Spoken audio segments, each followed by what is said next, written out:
اتنے خوش ہو جاتے کہ فرائض چھوڑ دیتے. تو یہ حدیث میں دونوں باتیں ایک ساتھ آ رہی ہیں. آپ غور سے سنیے نفل کی اہمیت، غور سے سنیے.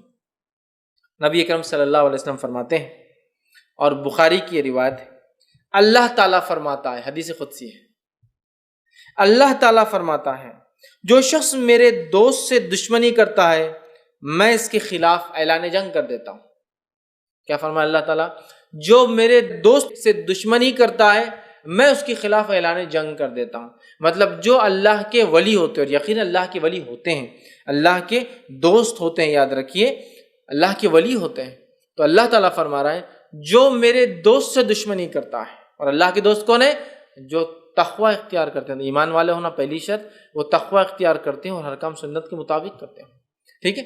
تو بہرحال ورنہ میں اس لیے کہہ رہا ہوں اللہ کے دوست، ورنہ ہمارے پاس جو سنت کی مخالفت کرتا ہے، نماز کبھی نہیں پڑھتا ہے، تقوی تو ہے ہی نہیں دور دور تک، اس کو ولی مانتے ہیں. اس لیے میں وضاحت کر رہا ہوں. ایمان والا جیسا حق ہے، تقوی اختیار کرنے والا انسان اور سنت کے مطابق اعمال کرنے والا.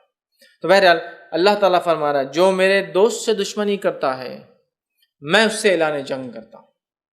اب اندازہ لگائیے اللہ کا جو دوست ہوتا ہے اس کو اگر دنیا میں کوئی چھیڑتا ہے یا اس سے دشمنی کوئی کرتا ہے، اللہ تعالیٰ اس کے خلاف اعلان جنگ کر دیتا ہے. کیسے کرتا ہے؟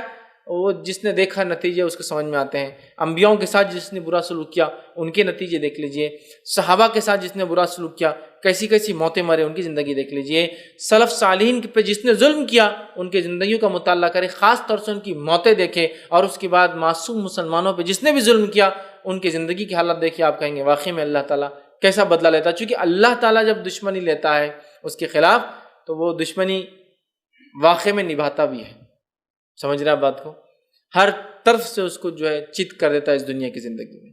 تو بہرحال اللہ تعالیٰ فرما رہا ہے جو شخص میرے دوست سے دشمنی کرتا ہے اس کے خلاف میں اعلان جنگ کرتا ہوں. تو ایک بات ہمیشہ ذہن میں رکھنی چاہیے، اللہ کے نیک بندوں کے خلاف کوئی چال نہیں چلنا چاہیے. اس لیے کہ جب ہم اللہ کے نیک بندوں کے خلاف چال چلتے ہیں در حقیقت اللہ ہمارے خلاف اعلان جنگ کر دیتا ہے. پھر ہوتا ہے نا بہت سارے لوگ نیک لوگ خواہ تنگ کرتے ہیں زمین کے معاملات میں، اس میں احتیاط کرنا چاہیے. آپ خطرناک زون میں جا رہے ہیں، آپ کو تکلیف ہو سکتی ہے.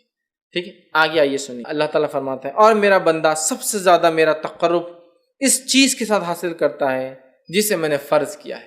اللہ تعالیٰ فرما رہا ہے میرا بندہ سب سے قریب مجھ سے تب ہوتا ہے جب وہ میری فرض کردہ چیزوں کو پورا کرتا ہے. اللہ تعالیٰ فرما رہا ہے میرا بندہ میرے سب سے قریب کب آتا ہے؟ جب وہ چیز کرتا ہے جو میں نے اس پر فرض کی ہے.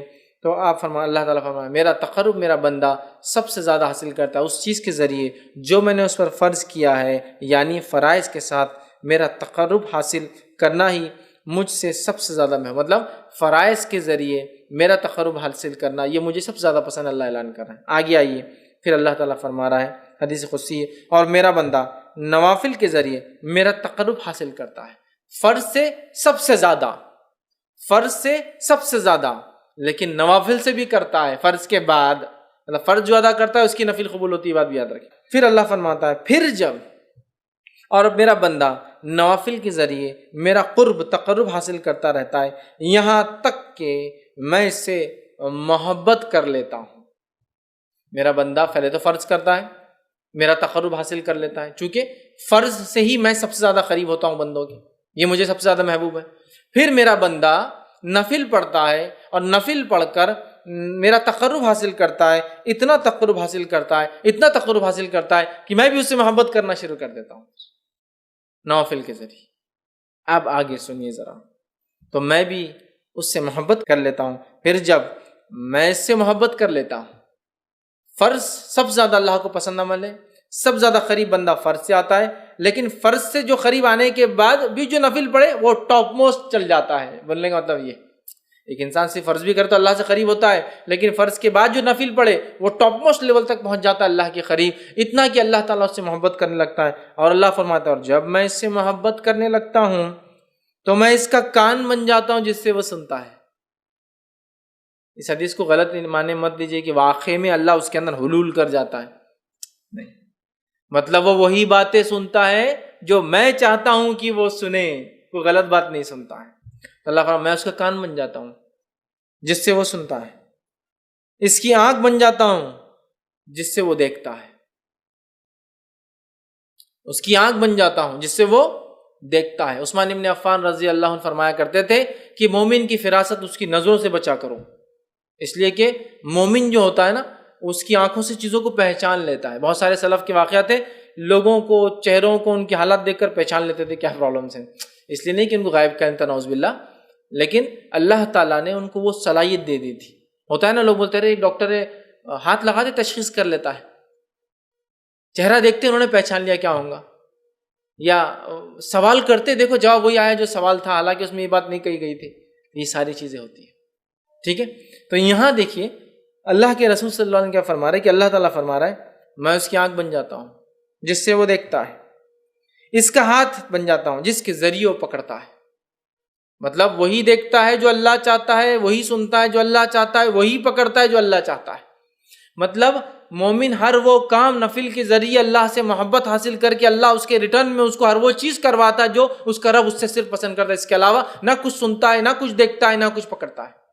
تو میں اس کا ہاتھ بن جاتا ہوں جس کے ذریعے وہ پکڑتا ہے، اور اس کا پاؤں بن جاتا ہوں جس کے ذریعے وہ چلتا ہے۔ مطلب مومن چلیں گا بھی تو اب سیدھے راستے پر، چونکہ اب وہ غلط راستے پر نہیں جائیں گا، چونکہ نفل کے ذریعے وہ اللہ کی محبت حاصل کر چکا ہے۔ اللہ کی محبت جو بندہ حاصل کر لیتا ہے اس کا رب کا فضل اس پہ یہ ہوتا ہے کہ ہر وہ کام کرتا ہے جو اس کا رب چاہتا ہے، اس کے علاوہ وہ کچھ نہیں کرتا۔ یہاں جو ہے اس سے وہ چلتا ہے، ان تمام اعضاء کو اپنی اطاعت میں لگا دیتا ہے، اور اگر وہ مجھ سے سوال کرتا ہے تو میں ضرور بھی ضرور اس کو عطا کرتا ہوں۔ اگر وہ مجھ سے سوال کرتا ہے تو میں ضرور بھی ضرور اس کو عطا کرتا ہوں۔ معلوم، ضرور بھی ضرور عطا کرتا ہوں اگر وہ مجھ سے سوال کرتا ہے۔ کون سا بندہ؟ فرائض کے بعد نفل کا اہتمام کر کے رب سے محبت حاصل کر لینے والا بندہ۔ دیکھتا ہے تو وہی جو اس کا رب چاہتا ہے، سنتا ہے وہی جو اس کا رب چاہتا ہے، پکڑتا ہے وہی جو اس کا رب چاہتا ہے، چلتا ہے اسی راہ پر جس پہ رب چاہتا ہے، اور جب وہ مانگتا ہے تو اس کا رب اس کی جو ہے ضرور بھی ضرور اس کو عطا کر دیتا ہے۔ اور اگر وہ میری پناہ طلب کرے تو میں یقیناً اس کو پناہ دے دیتا ہوں۔ اور اگر وہ میری پناہ طلب کرتا ہے، دعا میں خاص دعا یاد رکھی، پناہ مانگنا مصیبت کے وقت، تو اگر وہ میری پناہ مانگتا ہے تو میں اسے پناہ دے دیتا ہوں اپنی طرف سے۔ سبحان اللہ، کتنے بڑے بڑے فضائل ہے نفل کو ادا کرنے کی، کتنے بڑے بڑے فضائل، اندازہ لگائیے، ہے نا۔ اللہ کو سب سے زیادہ محبوب عمل لیکن کون سا ہے؟ فرض ہے، یاد رکھیے، فرض نماز، مال میں فرض عبادت زکوٰۃ، ہے نا۔ اس کے بعد اللہ تعالیٰ نے رمضان کے ایک مہینے کے روزے، اس کے بعد حج، سب سے زیادہ محبوب عمل۔ اس کے بعد یہ کرنے کے بعد بندہ نفل کے اندر دوڑتا ہے، آگے بڑھتا ہے۔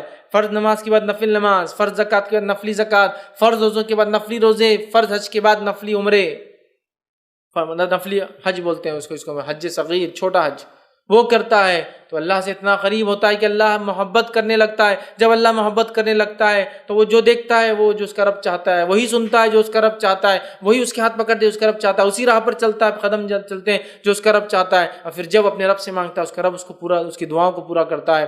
اور جب وہ پناہ طلب کرتا ہے تو اللہ تعالیٰ اس کو پناہ عطا کر دیتا ہے۔ میں سمجھتا ہوں بہت بڑے بڑے فضائل، یہ بخاری کی روایت تھی، ہمیں پتہ چلے اس کے اندر کہ نفلی نماز کے ادا کرنے سے جو ہوتے ہیں، جس میں سب سے اہم چیز جو پتہ چلی وہ یہ ہے کہ بندہ اللہ سے قریب ہو جاتا ہے، اتنا قریب کہ ہر چیز جو اس کا رب چاہتا ہے وہی وہ کرتا ہے، اس سے ہٹ کر نہ کوئی چیز سنتا ہے، نہ دیکھتا ہے، نہ پکڑتا ہے، نہ اس راہ پر چلتا ہے۔ ہم میں ہر شخص چاہتا ہے ہم نیک بنے، اور پتہ نہیں لوگوں نے ولایت حاصل کرنے کی کون کون سے ذریعے بنا لیے، اور یہ اللہ کے ولی ہے، چونکہ شروع میں اللہ نے کیا کہہ دیا کہ اللہ کے رسول فرماتے ہیں، اللہ تعالیٰ فرماتے جو شخص میرے دوست سے دشمنی کرتا ہے میں اس سے اعلان جنگ کرتا ہوں۔ اور پھر آگے اس کی بات صفت دوست کون ہے؟ فرائض کے ذریعے نزدیک پہنچتا ہے، نفل کر کے اللہ کا قرب اور محبت حاصل کر لیتا ہے، پھر نفل حاصل کر کے پھر وہ جو مانگتا اللہ پوری کر دیتا ہے، جب پناہ مانگتا اللہ پناہ دے دیتا ہے۔ ہم سب چاہتے ہیں نیک بنے، ہم سب چاہتے ہیں اللہ ہماری دعاؤں کو قبول کرے، ہم سب چاہتے ہیں کہ جب ہم اللہ سے جو مانگے اللہ دے دے، تو ہمیں بھی پھر اللہ تعالیٰ کو پہلے راضی کرنا ہو۔ ارے دنیا کے اندر تو پتہ نہیں کتنی چاپلوسیاں لوگوں کو کرنا پڑتی چھوٹے چھوٹے کام نکالنے کے لیے، ہاں کتنی چاپلوسیاں کرنا پڑتی ہیں۔ اللہ تعالیٰ آپ سے چاپلوسی نہیں چاہتا، اخلاص چاہتا ہے۔ اخلاص، چاپلوسی میں کیا ہوتا ہے؟ اخلاص نہیں ہوتا ہے، اخلاص چاہتا ہے، اور اخلاص کے ساتھ فرض عبادت اور نفل میں اضافہ کرو، اللہ تعالیٰ ہم کو دیں گا۔ یاد رکھیے، بہت سے لوگ بولتے ہیں ارے یہ کیا بات ہوئی، کیا بات اللہ تعالیٰ دیں گا تو اس کا مطلب یہ کہ ہم کو کوشش نہ کریں۔ کوشش کرنا ہے، لیکن تم لاکھ کوشش کرنے کے بعد بھی حاصل نہیں کر پاتے ہو نا چیزوں کو، لیکن جب اللہ کو ہم راضی کر لیں گے نا، تھوڑی کوششیں بڑے بڑے کام نکال دیں گی۔ یاد رکھیے، تھوڑی کوششیں بڑے بڑے کام نکال دیں گی، اور اس کے بعد بھی اگر کوئی تکلیف آئے تو پھر وہ اللہ کی طرف سے آزمائش ہے، صبر کے ساتھ استقامت کے ساتھ ڈٹ کر مقابلہ کیجیے، دنیا اور آخرت میں اس سے درجات بلند ہوں گے اور اجر ملے گا۔ سمجھ رہے ہیں بات کو؟ یہ بات کو سمجھنے کی ضرورت ہے، یہ بات کو سمجھنے کی ضرورت ہے۔ تو اللہ سے قریب ہونا ہے۔